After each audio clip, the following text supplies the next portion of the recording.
и Тетово и Македонија, согласно извештаите на сите релевантни светски куќи, се најзагадените подрачја во Европа и во светот.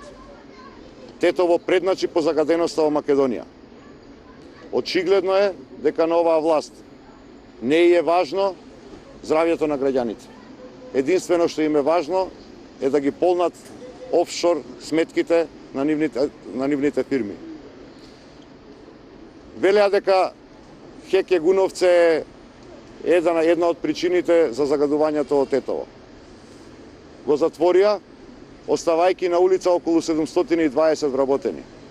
А од компанијата се жалат дека токму оваа ненародна власт немала ниту слух, ниту им пружила било каква можност да постават филтри на печките.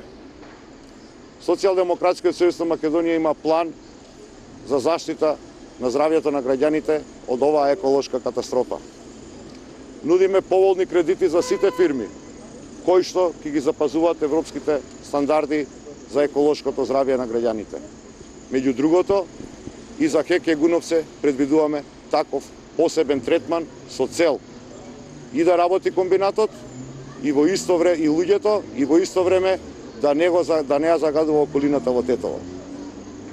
Ги повикуваме сите граѓани од Полок масовно утре во Гостивар во 17 часот и 30 минути и овде во Тетово во 19 часот да дојдат на митинзите на Социјалдемократскиот сојуз. Заеднички сите граѓани да и кажеме на оваа власт дека е готово, дека заминуваат. Да го исчистиме воздухот во Тетово и Тетовско. Да го исчистиме од загаденост, да го исчистиме од оваа ненародна власт. Затоа што во Македонија мора да има живот.